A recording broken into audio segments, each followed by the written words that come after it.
దాన్ని మన ఒక ఫ్రేమ్ లో పెట్టి మాట్లాడతారేంటి ట్రంప్ను ఇతర దేశాలను? ట్రంప్కి పాకిస్తాన్ ఎక్కడున్నదో మ్యాప్ మీద చూపెట్టమంటే చూపెట్టలేడు. పాకిస్తాన్ క్యాపిటల్ ఏంటంటే చెప్పలేడు. పాకిస్తాన్ ప్రధానమంత్రి పేరు ఏంటంటే తెలీదు. ఎంత పాసింగ్ షో. ఆ కాగితం తీసుకొస్తారు, ఆయన 5 లైన్లు చదువుకుంటాడు అంతే. 5 లైన్లు 6 లైన్లు తీసుకు చెప్పే నా గురించి అయిపోయినా మాట్లాడతాడు. దాంతో వెంటనే మన ప్రభుత్వం వెంటనే కండిషన్, మేము మధ్యవర్తులు ఎవరు మాకు లేరు, న్యూట్రల్ ప్లేస్ అనేది వెళ్ళి కూర్చునేది లేదు, మేము పాకిస్తాన్ కూర్చుని మాట్లాడే అవసరం ఉంటే డైరెక్ట్ గానే మేము మాట్లాడతాం, మధ్యవర్తలు పెద్దతనం పెద్ద రకం లేదని చెప్పేశారు.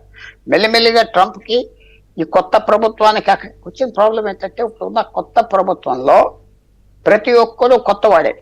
Foreign minister, defence minister, vice president, president foreign affairs కి.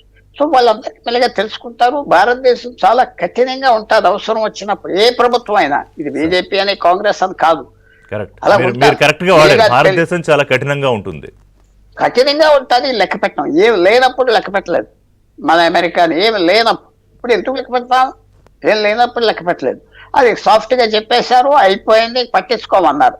రెండోది, ఇప్పుడు టెర్రరిజం గురించి వాళ్ళు పుల్వామాలో ఇలా చేసాం అలా చేసామంటే అది పెద్ద మనం పట్టించుకోక్కర్లేదు, మనం ఏం రెచ్చిపోక్కర్లేదు. అది అలా అన్నారు. వాళ్ళు టాక్టికల్ బ్రిలియన్స్ అని చెప్పుకుంటుంటే ఈ రెండు దేశాల్లో ఒకటేలా పోల్చి మాట్లాడటం ఏంటి అనేది అది ఎవరు పోల్చట్లేదు.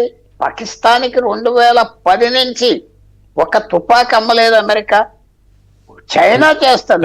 చైనా విషయం టూ గ్రేట్ నేషన్స్ అంటాడు Trump. Two great nations, Trump మాటలు. ట్రంప్ అమెరికన్ ప్రెసిడెంట్ అయినా యుక్రెయిన్ ప్రెసిడెంట్ లాంటి వాడితో వైట్ హౌస్ లో దెబ్బలాడుకుంటారా? అసలు చెప్పండి. నువ్వెంత నువ్వెంత నువ్వెంత నువ్వెంత అన్నాడు ఎవరు?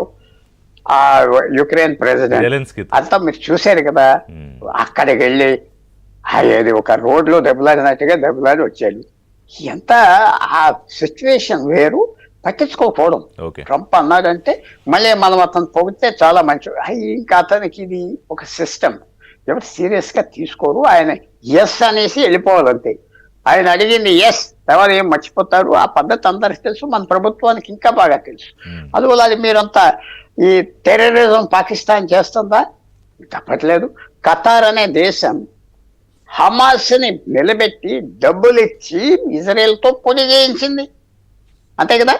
ఖతార్ చేస్తే ఇప్పుడు ఖతార్ ఒక ప్లేన్ గిఫ్ట్ చేస్తే అమెరికన్ ప్రెసిడెంట్ కి నువ్వు అఫీషియల్ గా వాడుకో, ఈ 5,000 కోట్ల విమానం మీకు ఇస్తాను తీసుకున్నాడు. చూడండి, గూగుల్ చేయండి.